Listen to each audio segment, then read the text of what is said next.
जय श्री राम प्यारे बच्चों। आज के इस लेक्चर में हम कक्षा 10 विज्ञान का वायरल पेपर लेकर आए हुए हैं। मैं आपको इसमें केवल वायरल पेपर दिखाऊंगा नहीं बल्कि पूरा हल करके दिखाने वाला हूं।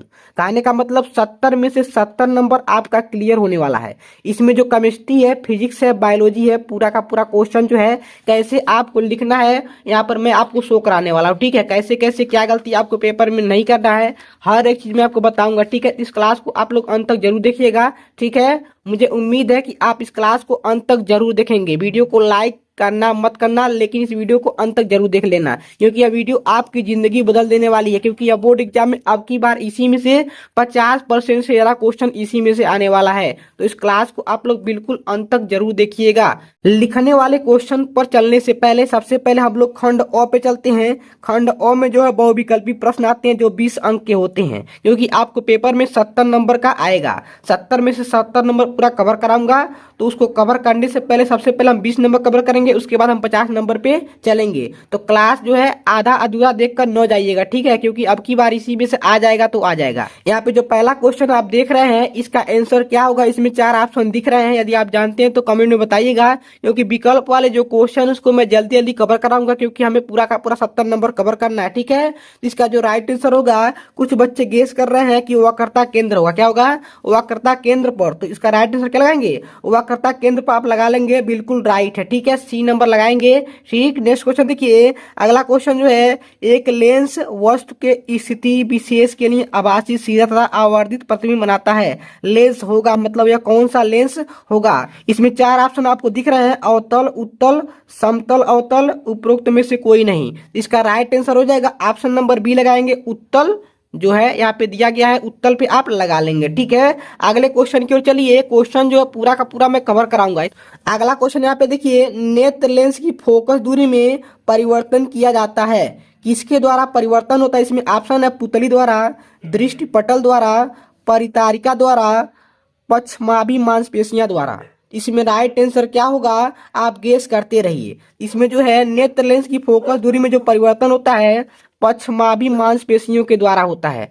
आप जरूर गांव में देखे होंगे कुछ लोगों की आंखों में लेंस पड़ता है, तो उसमें जो छेड़छाड़ होता है, मांसपेशियों में छेड़छाड़ होता है, तो लेंस की जो फोकस दूरी होती है उसको घटाया बढ़ाया जाता है। ठीक है, तो ऐसे आप लगा लेंगे पक्षमाभि मांसपेशियों द्वारा। यह क्वेश्चन बहुत ज्यादा इंपॉर्टेंट है, अब की बार भी आ सकता है। ठीक है, क्लास को अंत तक जरूर देखेंगे, क्योंकि पूरा का पूरा देखेंगे तभी आपका पेपर में होगा। नेक्स्ट क्वेश्चन देखिए, क्वेश्चन नंबर 4। क्वेश्चन नंबर 4 क्या है?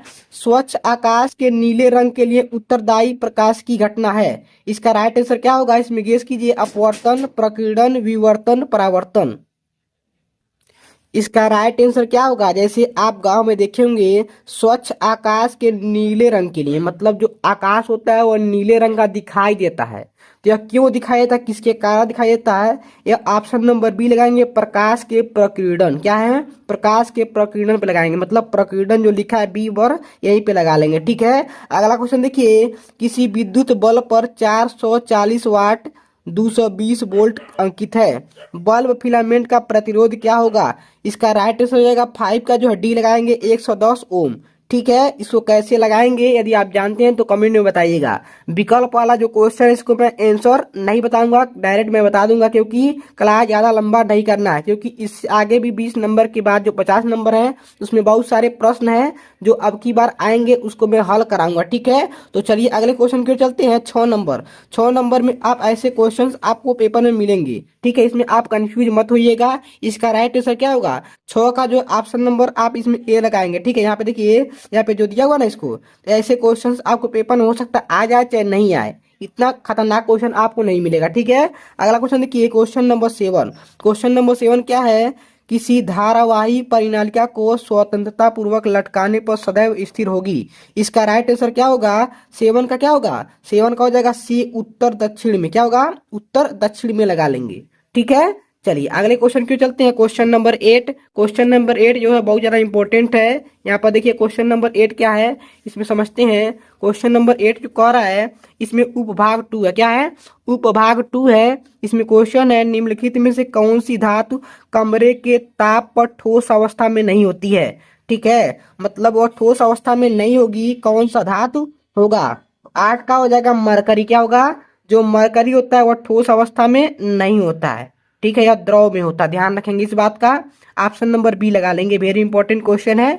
नेक्स्ट क्वेश्चन देखिए, अम्ल एवं क्षारक की अभिक्रिया से प्राप्त होता है, मतलब जब अम्ल एवं क्षारक जो है अभिक्रिया आपस में करते हैं तो क्या बनता है, इसमें जो है लवण बनता है और जल बनता है। क्या बनता है?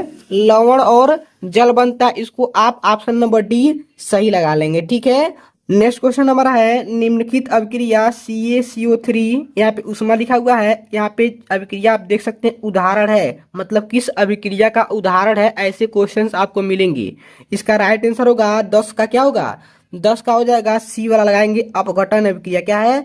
अपघटन अभिक्रिया पे लगा लेंगे, ठीक है। आपको पेपर में जो है विस्थापन अभिक्रिया, अपघटन अभिक्रिया, द्विविस्थापन, संयोजन अभिक्रिया, इसमें से आपको लिखने वाले में भी आता है, तो इसको आप तैयार कर लेंगे, ठीक है। आगे अभी क्वेश्चन आया है, उसका मैं आंसर भी अभी शो कराऊंगा, ठीक है। तो 20 नंबर क्वेश्चन आप पहले कंप्लीट कीजिए, फिर हम लिखने वाले पे चलेंगे। क्लास बहुत ही ज़्यादा इंपॉर्टेंट है, भागिएगा मत, भाग जाएंगे तो आपका साइंस का पेपर बेकार हो जाएगा, तो मेरा जिम्मेदारी नहीं होगा, ठीक है। चलिए 11 नंबर क्वेश्चन है, श्रृंखलन का गुण किस परमाणु में पाया जाता है? तो 11 नंबर का आंसर होगा, इसमें कार्बन लगा लेंगे, सी। क्या लगाएंगे? कार्बन, मतलब सी जो है कार्बन का जो है क्या सिंबल है, ए वाला लगा लेंगे, ठीक है, इस पे लगा लेंगे, राइट। नेक्स्ट क्वेश्चन देखिए, अगला क्वेश्चन है, निम्नलिखित में से एल्काइन है, तो एल्काइन इसमें से कौन है? तो एल्केन, एल्कीन, एल्काइन, जिसमें ट्रिपल बॉन्ड होता है वही क्या होता है? एल्काइन होता है, ठीक है। तो इसमें ट्रिपल बॉन्ड किसमें है? इस बी वाले में दिख रहा है, यहाँ पे देखिए ट्रिपल बॉन्ड है, इस सब में ट्रिपल बॉन्ड है ही नहीं, इसमें डबल है, इसमें डबल है, इसमें सिंगल है। तो कौन राइट आंसर होगा इसका? ऑप्शन नंबर बी आप लगा लेंगे, ठीक है। एल्काइन को पहचानने का मेन तरीका यही है कि इसमें 3 बॉन्ड रहेंगे, ठीक है। इन दो देखिए, इसमें केवल 2 बॉन्ड है, इसमें 2 है, इसमें सिंगल बॉन्ड लगा है, इसमें ट्रिपल बॉन्ड लगा है। जिसमें ट्रिपल रहेगा एल्काइन, ठीक है, एल्केन, एल्कीन, एल्काइन होता है, ठीक है। तो एल्केन में जो है सिंगल बॉन्ड रहेगा, और एल्कीन में डबल, और एल्काइन में ट्रिपल बॉन्ड रहेगा, ध्यान रखेंगे इस बात का। ऐसे क्वेश्चंस आपको भरमा सकता है पेपर में, ओके। नेक्स्ट क्वेश्चन देखिए, ईंधन एवं औषधियों के रूप में उपयोग होता है, मतलब ईंधन और औषधि मतलब दवा। ईंधन मतलब जैसे जैसे जो है उष्मा के रूप में यूज होता है, औषधि मतलब दवा के रूप में। इसका राइट आंसर क्या होगा? पहला है एथेनॉल, एथेन, एथेनोइक अम्ल, प्रोपेन। इसका राइट आंसर होगा ऑप्शन नंबर कौन सा होगा? एथेनॉल। क्या होगा? एथेनॉल जो होता है ईंधन और औषधि दोनों के रूप में यूज होता है, ध्यान रखेंगे इस बात का, ओके। चलिए नेक्स्ट क्वेश्चन देखिए, उपभाग 3 पे चलेंगे। इसमें जो है बायोलॉजी से क्वेश्चंस आपको मिलेंगे। इसमें देखिए पहला क्वेश्चन है, गुर्दे की इकाई जो उत्सर्जन की प्रक्रिया में भाग लेती है, मतलब गुर्दे का जो सबसे छोटी इकाई है उत्सर्जन के लिए कौन सा इसमें यूज होता है, इसमें प्रक्रिया में कौन सा जो है यूज होता है उसको बताना है। इसमें दिया है तंत्रिका, न्यूरॉन, वृकाणु, नेफ्रॉन, साइटोन, म्यूटोन। इसका राइट आंसर क्या होगा? इसका राइट आंसर होगा वृकाणु, नेफ्रॉन पे लगाएंगे, ऑप्शन नंबर बी लगा लेंगे, ओके। नेक्स्ट क्वेश्चन देखिए, पौधों में जाइलम किसके लिए उत्तरदायी है? पौधों में 2 चीज होता है, एक होता है जाइलम, एक होता है फ्लोएम, ठीक है। तो जाइलम का क्या काम है, यदि आप जानते हैं तो दिमाग लगाइए क्या हो सकता है।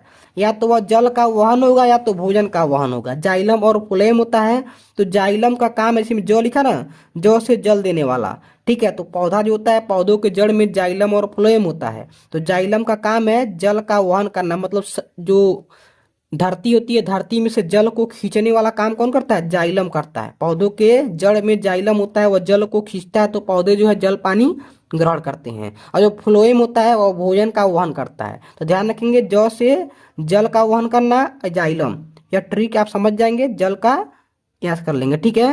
अगला क्वेश्चन देखिए, स्वपोषी पोषण के लिए आवश्यकता होती है। इसमें 4 ऑप्शन आपको दिख रहे हैं, चारों में से कौन सा सही होगा गेस करते रहिए। देखिए स्वपोषी पोषण के लिए क्या आवश्यकता है? कार्बन डाइऑक्साइड और जल की, क्लोरोफिल की, सूर्य के प्रकाश की। तो स्वपोषी पोषण का मतलब अपना भोजन स्वयं बनाना। जो इंसान है वो अपना भोजन स्वयं नहीं बनाता है, जैसे हम लोग हैं तो अपना भोजन स्वयं नहीं बनाते हैं, हम लोग दूसरे प्राणी को मार कर खाते हैं, चाहे वह मुर्गा, मछली, बकरा, बकरी, चाहे वह भले हम साग सब्जी खाते हैं, वह भी तो एक प्राणी ही है, ठीक है। मतलब प्राणी को हम लोग यूज करते हैं, पका करके खाते हैं, मतलब उसको बनाते नहीं हैं हम लोग, उसका केवल रूप बदलते हैं। लेकिन स्वपोषी होने के लिए किसकी आवश्यकता पड़ती है? तो कार्बन डाइऑक्साइड और जल दोनों रहेगा तभी जो है। कहने का मतलब आप छोटे क्लास में पढ़े होंगे कि पौधे अपना भोजन स्वयं बनाते हैं, तो किसकी उपस्थिति में बनाते हैं? कार्बन डाइऑक्साइड रहेगा तब बनेगा, जल रहेगा तभी बनेगा, क्लोरोफिल जो होता है वह भी बनेगा, मतलब इसके बिना नहीं बन सकता है। सूर्य के प्रकाश होना जरूरी है। आप देखोगे जब सूर्य का प्रकाश नहीं होता है तो पौधे मुरझाने लगते हैं। तो मतलब उपरोक्त सभी लगाएंगे, मतलब सबकी आवश्यकता है स्वपोषी पोषण के लिए, मतलब पेड़ पौधों के लिए इन तीनों की आवश्यकता है तभी होगा, तो उपयुक्त सभी लगा देंगे।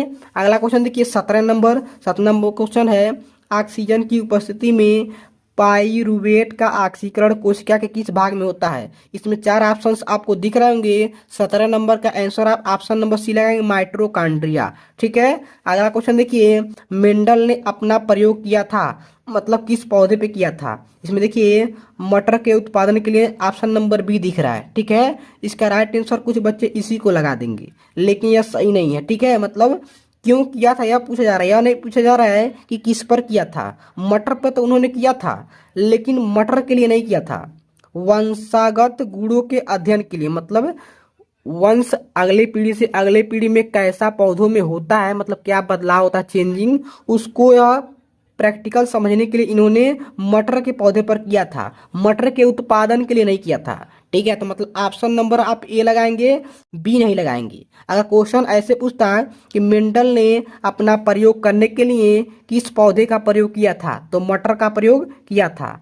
ठीक है, तो वह क्वेश्चन अलग है और यह क्वेश्चन अलग है। क्यों किया था? क्योंकि वंशानुगत गुणों का अध्ययन करने के लिए, कैसे कैसे पौधों में अगला गुण जाता है, क्वालिटी कैसे चेंजिंग होता है। ऑप्शन नंबर ए आप लगा लेंगे। ठीक है, अब हम लोग आ चुके हैं 19 और 20। 19-20 को हल करने के बाद हम लोग चलेंगे लिखने वाले क्वेश्चन पे, उसमें जो सवाल है उसको समझाएंगे, कैसे कैसे सवाल लगे हैं और कैसे कैसे उसके आंसर हैं, सभी आंसर मैं बताने वाला हूं। इस क्लास को आप लोग लास्ट तक देख लेंगे तो आपका विज्ञान में मैं आपको गारंटी देता हूं 95% से ज्यादा नंबर आ जाएगा, क्योंकि इसी में से 50% से ज्यादा, मतलब आपको 70 में से 50 नंबर तो इसी में से लड़ जाएंगे।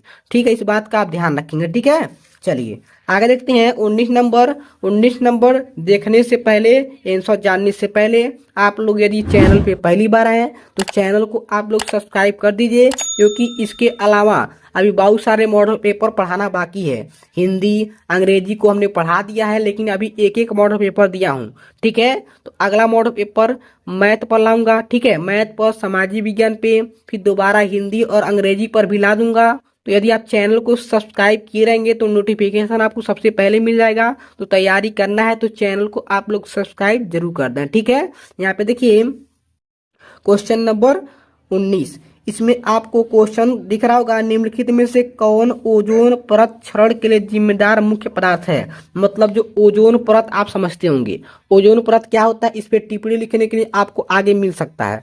ओजोन परत जो होता है वह आसमान में, मतलब बादल के ऊपर होता है। ओजोन परत जो होता है उसका काम है, सूर्य से निकलने वाली पराबैंगनी किरण होती है, क्या होती है, सूर्य के प्रकाश में एक पराबैंगनी किरण होती है, उस किरण के रोकने के लिए, मतलब उस किरण को रोकने के लिए कौन काम करता है, ओजोन परत। अगर ओजोन परत में छेद हो जाएगा, छिद्र हो जाएगा, तो धरती पर यदि आ जाता है वह किरण, पराबैंगनी किरण, तो हमारे त्वचा के लिए, हमारे आंखों के लिए बहुत ज्यादा नुकसानदायक है, मतलब हम लोग खतरे में पड़ जाएंगे। ठीक है, बात समझ में आ रहा है? लेकिन इस परत को नुकसान कर रहा है, मतलब इस परत का नुकसान कौन कर रहा है? इसमें जो ऑप्शन दिया हुआ है किसके वजह से यह नुकसान हो रहा है, इसमें 4 ऑप्शन आपको दिख रहे हैं। इसका राइट आंसर होगा, इसमें राइट आंसर होगा क्लोरोफ्लोरोकार्बन, CFC जो गैस है, इसके वजह से जो है ओजोन परत जो है क्या हो रहा है, समाप्त हो रहा है, धीरे धीरे उसमें छेद हो रहा है। ठीक है, तो लॉकडाउन जब लगा था तो यह कम हो गया था, मतलब इसका यूज कम हो रहा था। ठीक है, तो परत जो है फिर से मोटा हो गया है। लॉकडाउन लगने का सबसे बड़ा फायदा यही है। ठीक है, आगे देखिए अगला क्वेश्चन, निम्न में से कौन आहार श्रृंखला का निर्माण करते हैं?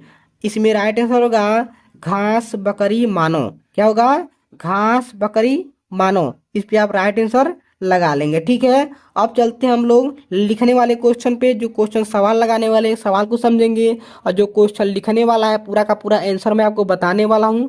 क्लास इतना इम्पोर्टेंट है कि मैं बता ही नहीं सकता।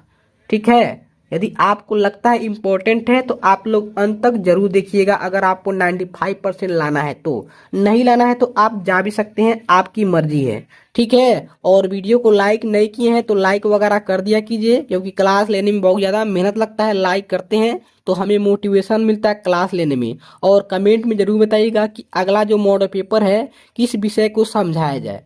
जैसे मैं इसको बारीकी से समझाने जा रहा हूँ। अभी अभी तो हम लोग केवल 20 क्वेश्चन कवर किए हैं। मेन जो है अभी तो पूरा 50 नंबर बाकी है। 50 नंबर को जब समझ लेंगे तो रामबाण हो जाएगा। आपका 95% आने से कोई रोक नहीं सकता है। यह पहला क्लास है जो विज्ञान पर मैं ले रहा हूँ। अगला क्लास जो है फिर से मैं लूंगा कुछ दिन के बाद। कमेंट में बताएंगे, दोबारा एक और मॉडल पेपर ला दूंगा, उसको भी समझा दूंगा। कम से कम आपको पेपर से पहले 5-6 मॉडल पेपर दे दूंगा विज्ञान का। अंग्रेजी का तो दे चुका हूँ, हिंदी का भी दे चुका हूँ, बहुत सारा मॉडल पेपर मैं दे चुका हूँ। अभी तक साइंस का नहीं दिया था, तो साइंस का आज मॉडल पेपर मैं आपको समझा रहा हूँ। तो क्लास को आप लोग अंत तक जरूर देखिएगा, ठीक, भागिएगा मत। ठीक है, चलिए आगे देखते हैं। यहाँ पर देखिए, यहाँ पे खंड ब में वर्णनात्मक प्रश्न है। ठीक है, इसको आपको पेपर कॉपी में कैसे आपको राइट करना है उस पे आप सबसे पहले नजर डालिए। ठीक है, यहाँ पर इस बच्चे ने लिखा है खंड ब वर्णनात्मक प्रश्न, ऐसे आप राइट करेंगे। ठीक है, जैसे यहाँ पे लिखा गया है वैसे आप ऊपर राइट करेंगे। और यहाँ पे उपभाग 1 लिखा गया तो उपभाग 1 यहाँ पे लिखेंगे। ओके, उसके बाद यहाँ पे प्रश्न उत्तर संख्या 21, तो 21 का है तो 21, और यहाँ पे 1 लिखा गया तो 1 में मतलब 21 में 2 क्वेश्चन है, तो पहला क्वेश्चन का भी आंसर यहाँ पे राइट किया गया है। तो वैसे वैसे आप लिखेंगे पेपर में, थोड़ा सा गलती भी कर देंगे तो भी नंबर मिल जाता है। लेकिन यह ध्यान रखेंगे यहाँ पे मेन मेन जो चीज हेडिंग है वह सटीक लिखना पड़ेगा। सटीक नहीं लिखेंगे तो आपके नंबर कट जाएंगे, तो जिम्मेदार आप होंगे। जिस प्रकार इस कॉपी में लिखा गया वैसे वैसे आपको लिखना पड़ेगा, तभी आपको पूरे नंबर मिलेंगे। यहाँ पर देखिए पहला क्वेश्चन है, प्रकाश अपवर्तन की घटना को समझाइए। तो प्रकाश के अपवर्तन की घटना को समझाना है तो आप जरूर पढ़ेंगे प्रकाश के अपवर्तन की घटना क्या होती है। यहाँ पर इस बच्चे ने बहुत ही सटीक तरीके से लिखा है, लेकिन कुछ कमियां भी हो सकती है। क्या कमियां होगा मैं अभी डिटेल से समझाऊंगा। ठीक है, तो चलिए इसको डिटेल से समझते हैं, कैसे कैसे लिखना है पूरा इसमें देखेंगे, और कौन से क्वेश्चन आपको पेपर में आपकी बार आएंगे, पूरा का पूरा डिटेल से समझने वाले हैं। ठीक है,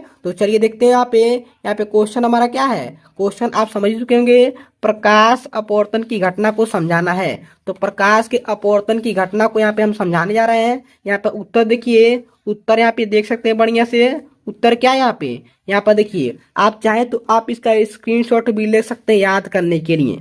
ठीक है, देखिए इसमें, जब प्रकाश की किरणें एक माध्यम से दूसरे माध्यम की ओर जाती हैं तो अपने मार्ग से, यहाँ पे के लिखा गया है तो यहाँ पे रहेगा से, मार्ग से विचलित हो जाती हैं। इस घटना को प्रकाश का अपवर्तन कहते हैं। ठीक है, प्रकाश का अपवर्तन निम्नलिखित 2 नियम है। तो थोड़ा थोड़ा मिस्टेक इसमें हुआ है। अगर मान लेते हैं पेपर में आप लिख रहे हैं और मिस्टेक हो जाता है तो आप उसको काटना नहीं है। एक बात ध्यान रखेंगे, यहाँ पे जो है गलती हुआ, यहाँ पे के लिखा गया है, इसमें जो है कुछ गलतियां एक एक वर्ड हो गया है, इस पे आप ध्यान नहीं देंगे, क्योंकि पेपर में आप जाएंगे तो मान लेते हैं आपसे भी गलती हो सकता है। मान लीजिए बच्चा गलती किया है तो हो सकता है आपसे भी गलती हो जाए, तो आपको उसमें काटने पीटने का काम नहीं करना, यही नहीं कि लीपा पोती कर दें। तो पहला चीज, तो पहला गलती यही नहीं करना है कि आपको भद्दा उसमें नहीं करना है। अगर गलत लिखा गया तो गलत ही छोड़ देना, उसमें काटने पीटने का काम नहीं करना है। ठीक है, तो प्रकाश का जो अपवर्तन आप समझते होंगे, अपवर्तन के जो दो नियम है, यहाँ पे 2 नियम बच्चे ने लिख दिया है। ठीक है, प्रथम नियम और द्वितीय नियम यहाँ पे आप देख सकते हैं कैसे कैसे लिखा है। एक गलती इस बच्चे ने किया है, इसमें जो फिगर नहीं बनाया है। ठीक है, तो आपको जब भी इस क्वेश्चन का आंसर लिखना है, प्रकाश का अपवर्तन चाहे परावर्तन, तो उसमें फिगर भी होगा, और फिगर जो है आप बना लेंगे।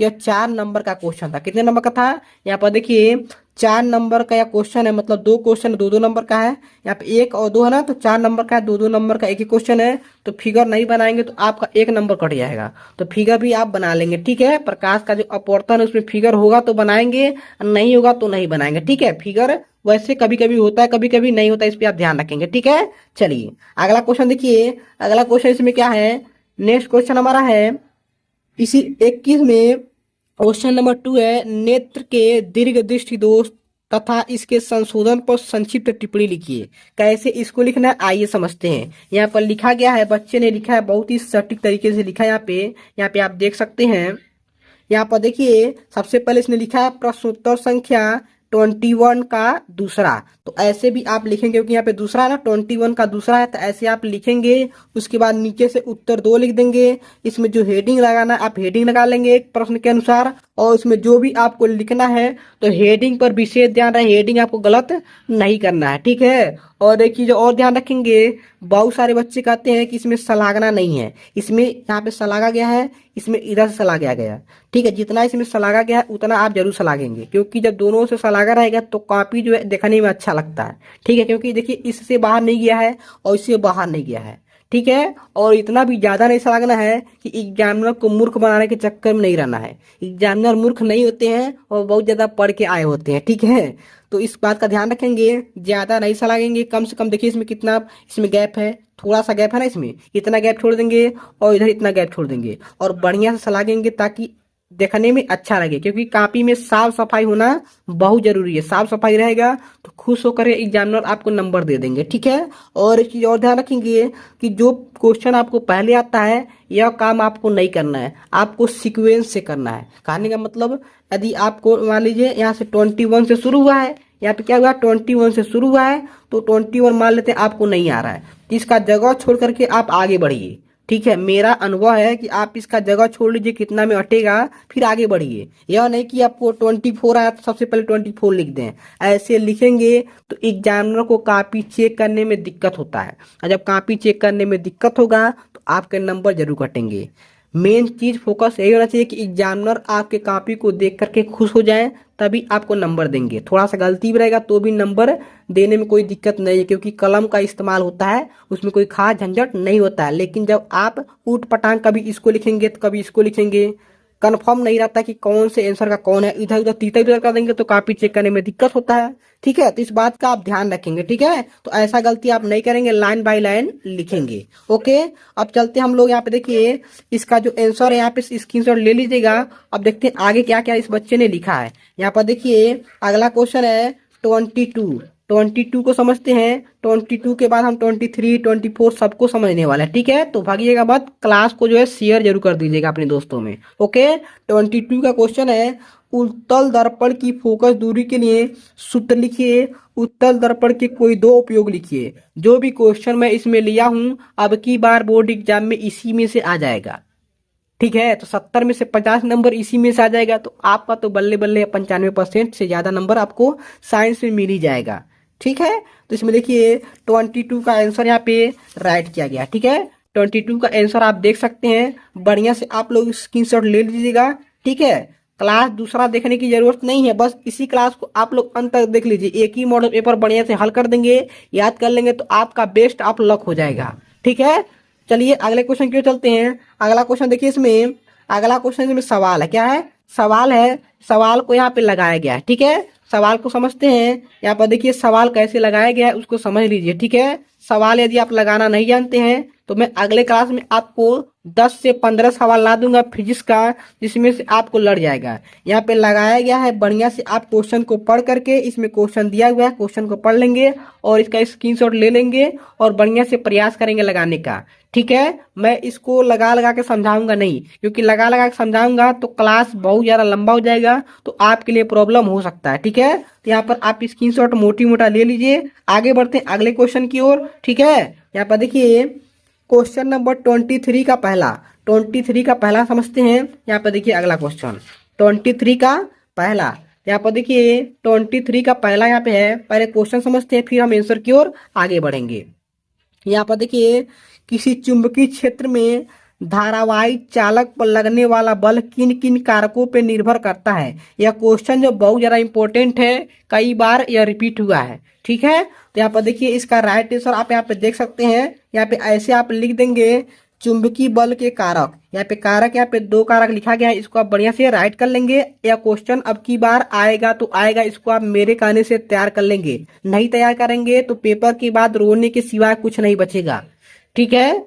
चलिए आगे समझते हैं अगला क्वेश्चन। अगला क्वेश्चन क्या है, 23 का दूसरा क्वेश्चन, चुंबक तथा धारावाही परिनालिका में अंतर स्पष्ट कीजिए।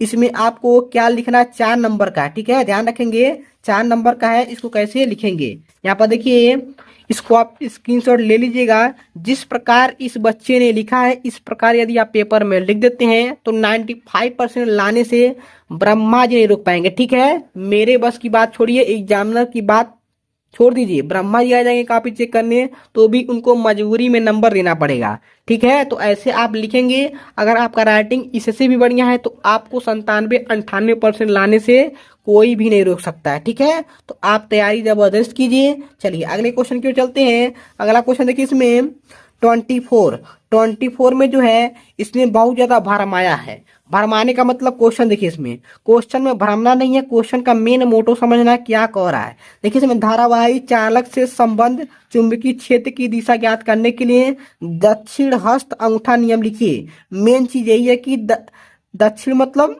क्या होता है, दाहिना, दाहिने हाथ का अंगूठे का नियम लिखना है, ठीक है। मतलब अंगूठे का नियम आप पढ़े होंगे। यहाँ पर देखिए इस बच्चे ने कैसे लिखा है, यहाँ पर देखते हैं, ठीक है। आगे देखिए इसमें, यहाँ पर देखिए इस बच्चे ने बहुत ही शानदार तरीके से लिखा है। कैसे कैसे लिखा है, यहाँ पे बढ़िया से इसने फिगर भी बनाया है। ऐसे आप फिगर बना लेंगे और ऐसे आप लिख देंगे तो आपका नंबर लाने से कोई रोक नहीं सकता है, ठीक है। ऐसे ही आप लिखेंगे, बिल्कुल इससे बाहर आपको पेपर में नहीं मिलेगा तो नहीं मिलेगा, ठीक है। तो इसको आप स्क्रीनशॉट ले लीजिए। फिर हम आगे बढ़ते हैं कौन से क्वेश्चंस इंपॉर्टेंट है। अगला क्वेश्चन देखिए, यहाँ पे अगला क्वेश्चन जो है इसमें देख सकते हैं, यहाँ पे जो है प्रतिरोध वाला सवाल है या वेरी इंपॉर्टेंट सवाल है। इसमें ध्यान रखेंगे 24 में आपको ऑप्शन दिया था। 24 का मतलब इसमें 1 2 है, या तो इसको कीजिए या तो इन दोनों को कीजिए। तो इस बच्चे ने इन दोनों को किया है, इसको छोड़ दिया होगा, ठीक है, बात समझे। इस क्वेश्चन को दोनों करते हैं तो इसको छोड़ना पड़ेगा, ध्यान रखेंगे इस बात का। इसमें जो इस बच्चे ने बहुत ही बारीकी से हल किया है, मान लेते हैं यदि आप हल करते हैं पेपर में, कुछ अंतिम में कभी कभी ऐसा होता है कि आप हल तो करते हैं लेकिन लास्ट में आपका आंसर गलत हो जाता है, या तो कैलकुलेशन आपका गड़बड़ है, लास्ट में गलती कर देते हैं, ठीक है। तो कम से कम यदि आप प्रयास करेंगे लगाने का, थोड़ा सा लास्ट में गलती भी कर देंगे तो 5 नंबर का 6 नंबर का सवाल है, आपको 1 नंबर काट करके पूरा नंबर मिल जाएगा। क्योंकि एग्जामिनर को पता है कि सवाल लगाते टाइम आपको आंसर नहीं दिया गया है। जब आंसर मिल जाता तो आप भी कहीं ना कहीं प्रयास करके लगा लेते हैं, क्योंकि सटीक आंसर इसका नहीं होता है, होता तो है लेकिन आंसर शीट में नहीं होता है, ठीक है, ध्यान रखेंगे इस बात का। तो आप प्रयास करेंगे लगाने का, ऐसे आप लगा लेंगे। इसका राइट आंसर यही होगा, बढ़िया से लगाया गया, हर एक चीज इंपॉर्टेंट है, बढ़िया से इसका स्क्रीनशॉट ले लीजिए और समझ लीजिए, ठीक है। चलते हैं अगले क्वेश्चन की ओर। अगला क्वेश्चन देखिए, यहाँ पर देखिए अगला क्वेश्चन देखिए, यहाँ पे इसी क्वेश्चन का जो आंसर यहाँ तक आया हुआ, ठीक है, ध्यान रखेंगे। अगला क्वेश्चन देखिए, इसमें उपभाग 2 में प्रश्न उत्तर संख्या 25A यहाँ पर लिखा ही नहीं गया है। कौन सा क्वेश्चन है भाई, छोड़ दिया गया इसने। देखिए इसमें यह केमिस्ट्री का अभ्यास आ गया है। केमिस्ट्री में बहुत सारे बच्चे वीक होते हैं, कमजोर होते हैं। यहाँ पर देखिए निम्नलिखित यौगिक का IUPAC नेम लिखिए। इस बच्चे ने लिखा ही नहीं है, ठीक है, मतलब इसको इन्होंने छोड़ दिया है। आपको यह गलती नहीं करना है, छोड़कर तो नहीं आना है। जैसे मान लीजिए पेपर में आपको छोड़कर नहीं आना है, कम से कम कुछ न कुछ यहाँ पे प्रयास करना है। इस बच्चे ने यहाँ पर गलती कर दिया है, इसमें नहीं लिखा है, या ठीक है। इस बात का आप ध्यान रखेंगे, आपको नहीं छोड़ना है। यदि आपको IPSC नेम लिखना नहीं आता है तो कमेंट में बताइएगा। IPSC नेम लिखने का तरीका पर मैं एक बढ़िया सा क्लास लाऊंगा जिसमें आप समझ जाएंगे कि IPSC नेम कैसे लिखना है, ठीक है। चलिए आगे देखते हैं, इसको छोड़ देते हैं, इस पे नंबर नहीं मिलेगा, ठीक है। यहाँ पर अगला क्वेश्चन है जो 25 का B है। ए में जो IPSC नेम था इस बच्चे ने लिखा ही नहीं है तो नंबर कट जाएगा, लेकिन आपको लिखना पड़ेगा, कुछ ना कुछ लिख कर आइएगा, ठीक है, खाली पेज कभी नहीं छोड़ना चाहिए। यहाँ पर जो B है, B का यहाँ पे आंसर दिया गया, ठीक है, आप आंसर बढ़िया से समझ लीजिए। इसमें देखिए संयोजन अभिक्रिया का एक उदाहरण लिखिए, केवल समीकरण लिखिए। इसमें संयोजन अभिक्रिया का परिभाषा नहीं पूछा गया है। पेपर जो है बढ़िया से मन से पहले पढ़ेंगे, ठीक है, हड़बड़ा कर आंसर नहीं देना चाहिए, क्योंकि पेपर में कुछ और कह रहा है, आप लिख देंगे कुछ और, तो नंबर आपके कट हो जाएंगे। जितना कहता है उतना ही करना है। इसमें देखिए संयोजन अभिक्रिया का केवल उदाहरण लिखना है, साफ साफ कहा केवल समीकरण लिखिए, तो आपको परिभाषा लिखने की जरूरत नहीं है। तो यहाँ पे संयोजन अभिक्रिया के उदाहरण यहाँ पे लिखा गया है, ऐसे आप लिख देंगे, ठीक है, केवल एक ही लिखेंगे, आपको नंबर मिल जाएगा। यहाँ पर देखिए संतुलित कीजिए, क्या है, संतुलित कीजिए। यहाँ पे लिखा गया बेरियम क्लोराइड एल्यूमिनियम सल्फेट, यहाँ पे तीर लगा हुआ है, barium sulphate plus aluminium chloride. इसको आपको क्या करना है, बैलेंस करना है। इस बच्चे ने इसको बैलेंस किया ही नहीं है, ठीक है, वैसे ही छोड़ दिया है। तो कम से कम प्रयास तो करना चाहिए था इसको।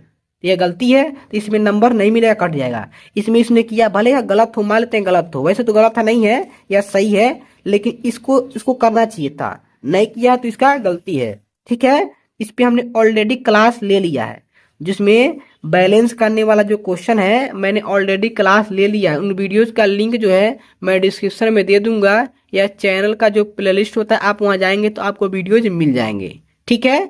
तो चलिए अगले क्वेश्चन की ओर चलते हैं। अगला क्वेश्चन जो है क्या है, नेक्स्ट क्वेश्चन क्या है, 26 में देखिए, निम्नलिखित तत्वों का इलेक्ट्रॉनिक विन्यास लिखिए। इसमें आपको ए और बी दिया है, तो सोडियम का इलेक्ट्रॉनिक विन्यास करना है और क्लोरीन का। इसने किया है कि नहीं किया। इसमें देखिए इलेक्ट्रॉनिक विन्यास बहुत आसान होता है। देखिए इसमें सोडियम का इलेक्ट्रॉनिक विन्यास यहाँ पे 2 8 1 ऐसे किया गया है, क्लोरीन का इलेक्ट्रॉनिक विन्यास 2 8 7 ऐसे आप कर देंगे तो आपको पूरे के पूरे नंबर मिल जाएंगे। अब चलते हैं अगले क्वेश्चन की ओर। अगला क्वेश्चन क्या है, अगला क्वेश्चन देखिए इसमें नेक्स्ट क्वेश्चन है, निम्नलिखित समीकरणों को संतुलित कीजिए। तो संतुलित करना यदि आप नहीं जानते हैं तो वीडियो आप जा करके देख सकते हैं, ठीक है। संतुलित करने वाला आंसर देखिए इस बच्चे ने लिखा है कि नहीं लिखा है। यहाँ पर देखिए इस बच्चे ने लिखा है, क्या किया है, प्रयास किया है, ठीक है। ऐसे आप कर देंगे तो आपको नंबर मिल जाएगा, ठीक है। देखिए इसमें इस बच्चे ने इसको बड़ा बढ़िया से संतुलित किया है। संतुलित करने का तरीका नहीं जानते हैं तो क्लास देख सकते हैं, ठीक है। चलिए इसको आप ऐसे संतुलित कर देंगे। अगला क्वेश्चन देखिए 27 में क्या क्या आया हुआ ध्यान रखिए। इसमें देखिए 27 में निम्नलिखित पर संक्षिप्त टिप्पणी लिखिए। इसमें ध्यान रखेंगे आपको अथवा मिलेगा। 27 पे क्या मिलेगा, अथवा मिलेगा। तो यदि आप इन तीनों को करते हैं तो 6 नंबर मिलेगा, या तो इन दोनों क्वेश्चन को कर लेते हैं तो 6 नंबर मिलेगा। मतलब पूरा नहीं करना, केवल या तो तीनों कीजिए, ये वाला अम्लीय वर्षा, तन्यता एवं आघात वर्धता और मिसेल, तीनों में से तीनों कर लेंगे, और या तो इन दोनों कर लेंगे तो 6 नंबर आपको मिल जाएगा। तो इस बच्चे ने क्या किया, चलिए समझते हैं। इस बच्चे ने क्या किया है, इसमें देखिए प्रश्नोत्तर संख्या 27, इसने अथवा वाला क्या किया है, इन तीनों को छोड़ दिया है। मान लेते इस बच्चे को नहीं आ रहा था, छोड़ दिया है, तो अथवा वाला इन्होंने किया है, यहाँ पे अथवा लिख दिया, ठीक है। अथवा लिखा है, ऐसे आपको लिखना पड़ेगा। तो अथवा लिख करके यहाँ पर पहला क्वेश्चन क्या है, संक्षारण से आप क्या समझते हैं, इससे सुरक्षा के 2 उपाय लिखिए। यह अब की बार पेपर में आएगा, ध्यान रखेंगे इस बात का, ठीक है। यहाँ पर देखिए संक्षारण क्या होता है यहाँ पे लिखा गया है, उसका सुरक्षा का उपाय भी यहाँ पे लिखा गया है। स्क्रीनशॉट ले लीजिएगा और समझ लीजिएगा, ठीक है। चलते हैं अगले क्वेश्चन की ओर। अगला क्वेश्चन क्या है, उष्माक्षेपी और उष्माशोषी अभिक्रिया से आप क्या समझते हैं, उदाहरण दीजिए। तो यह भी क्वेश्चन बहुत ज्यादा इंपॉर्टेंट है, चलिए समझते हैं। यहाँ पर देखिए आंसर इन्होंने लिखा है, ऐसे आप बढ़िया से लिख लेंगे। उष्माक्षेपी अभिक्रिया और उष्माशोषी अभिक्रिया यहाँ पे राइट किया गया, ठीक है। तो बढ़िया से इसको राइट कर लेंगे, ओके। चलिए इसका स्क्रीनशॉट बढ़िया से ले लीजिए, फिर हम आगे बढ़ते हैं। यहाँ पे अगला क्वेश्चन देखिए, उपभाग 3 पर हम लोग आ चुके हैं। एक तंत्रिका कोशिका न्यूरॉन की संरचना बनाइए तथा इसके कार्य का वर्णन कीजिए। यह भी क्वेश्चन बहुत ज्यादा इंपॉर्टेंट है, चलिए देखते हैं इसका राइट आंसर क्या होगा। यहाँ पर देखिए इस बच्चे ने क्या क्या लिखा है, इसमें समझते हैं। इसने देखिए यहाँ पर चित्र बनाया, क्या बनाया है, 28 जो क्वेश्चन है 28, इसमें उपभाग 3 है, तो उपभाग 3 यहाँ पर इन्होंने लिखा है, ठीक है। ऐसे आपको लिखना पड़ेगा। और प्रश्नोत्तर संख्या 28 है, 28 है, तो 28 है, ठीक है। इसका जो है क्या करना है, एक तंत्रिका कोशिका न्यूरॉन की संरचना बनाइए, मतलब फिगर बना के इनके कार्यों का वर्णन कीजिए। इन्होंने यहाँ पे फिगर बहुत ही शानदार तरीके से बनाया है। यदि आप ऐसे बना लेते हैं तो आपको भी पूरा का पूरा नंबर मिलेगा। इतना बनाने के बाद अब इसके बाद देखते हैं इन्होंने आंसर लिखा है कि नहीं लिखा है। आंसर लिखा होगा तो आप भी देख लीजिएगा और बढ़िया से उसको राइट कर लीजिएगा, ठीक है। यहाँ पर देखिए अगले पेज पर इन्होंने 28 का जो है आंसर लिखा है, क्या लिखा है, आंसर लिखा है। आप इसका स्क्रीनशॉट ले लीजिएगा, ठीक है। चलिए अगले क्वेश्चन की ओर चलते हैं। अगला क्वेश्चन क्या है, 29 जो है। अगला क्वेश्चन देखिए, इसमें निम्नलिखित पर संक्षिप्त टिप्पणियां लिखिए। यहाँ पे 2 टिप्पणी है, टिप्पणी से क्वेश्चंस आपको पेपर में जरूर आएंगे, ठीक है। ध्यान रखेंगे इस बात का, जो भी क्वेश्चन मैं लिया हूँ या बोर्ड एग्जाम के लिए बहुत ही ज़्यादा इंपॉर्टेंट है। क्लास जो है अंत तक आप लोग बिल्कुल देखेंगे, मुझे पता है, ठीक है। इसको देखिए 29 में 2 क्वेश्चन आपको है, टिप्पणी लिखना है, टिप्पणी से क्वेश्चंस आपको आएंगे। इन्होंने क्या लिखा, आइए समझते हैं। यहाँ पर देखिए इन्होंने लिखा है, इस बच्चे ने क्या लिखा है, 29 का पहला क्वेश्चन, यहाँ पे थायरॉक्सिन हार्मोन के कार्य यहाँ पे लिखा गया है। आप बढ़िया से स्क्रीनशॉट ले लीजिएगा और समझ लीजिएगा, ओके। अब चलते हैं 29 का दूसरा, यहाँ पे मुकुलन है, दोनों जो टिप्पणी आप बढ़िया से इसको तैयार कर लेंगे। ठीक है, आगे इतना इन्होंने लिखा है, आगे लिखा है कि नहीं लिखा है आगे समझते हैं। ठीक है, आगे इन्होंने नहीं लिखा, ठीक है, इतना ही लिख करके इन्होंने छोड़ दिया है, इतना भी आप लिख देंगे तो आपका पेपर में हो जाएगा। बढ़िया से स्क्रीनशॉट इसको ले लीजिए। ठीक है, स्क्रीनशॉट लेने का मैं मौका आपको दूंगा। यहाँ पे बढ़िया से आप इन दोनों क्वेश्चन का स्क्रीनशॉट ले लीजिएगा। अब आगे बढ़ते हैं। अब हम लोग आ चुके हैं 30 नंबर और 31 नंबर, लास्ट क्वेश्चन पे हम लोग आ चुके हैं। 30 और 31 समझ लेंगे तो क्लास हम लोग का ओवर हो जाएगा। ठीक है, तो दोनों क्वेश्चन को आप लोग समझ लीजिए, फिर उसके बाद हम क्लास ओवर कर देंगे। फिर आप बताएंगे जिस सब्जेक्ट का मॉडल पेपर समझाने के लिए बिल्कुल इसी तरह बढ़िया से समझा दूंगा, कॉपी पर लिख करके समझाऊंगा बढ़िया से। ठीक है, और दोस्तों में शेयर नहीं कीजिए तो गद्दारी मत कीजिए, अपने दोस्तों के पास शेयर कर दीजिए, क्योंकि सबका साथ हो और सबका विकास हो। ठीक है, चलिए इसे देखते हैं। पुष्पी पौधों में लैंगिक जनन का वर्णन कीजिए, वेरी इंपॉर्टेंट क्वेश्चन है, यहाँ पे लिखा गया है, आप बढ़िया से इसको राइट कर देंगे। ठीक है, यहाँ पे देखिए, यहाँ पे 30 नंबर क्वेश्चन को लिखा गया है पे, इसको बढ़िया से स्क्रीनशॉट ले लीजिएगा। आगे अभी बहुत सारा लिखा हुआ है, इसी का आंसर आगे यहाँ पे लिखा हुआ है, इसको बढ़िया से स्क्रीनशॉट ले सकते हैं। ठीक है, अगला क्वेश्चन देखिए, लास्ट क्वेश्चन जो है 31, क्या है 31 है। अगला क्वेश्चन हमारा है 31, लास्ट क्वेश्चन है, समझ लेते हैं। ठीक है, इसमें देखिए, मनुष्य में ऑक्सीजन तथा कार्बन डाइऑक्साइड का परिवहन कैसे होता है, एक क्वेश्चन यह है, अथवा दिया हुआ बीच में। अगला क्वेश्चन है, मनुष्य के हृदय की संरचना का उपयुक्त चित्र की सहायता से वर्णन कीजिए। ठीक है, तो दोनों में से जो आपको आ रहा है आप कर सकते हैं। ठीक है, ऐसे क्वेश्चंस आपको पेपर में अब की बार मिलेंगे। ठीक है, तो चलिए इसके आंसर क्यों चलते हैं। यहाँ पर इस बच्चे ने जो है 31 का अथवा वाला किया है, मतलब मनुष्य के हृदय की संरचना वाला जो क्वेश्चन है इन्होंने किया है। इस पे इनको कितना नंबर मिलेगा, 6 नंबर मिलेगा।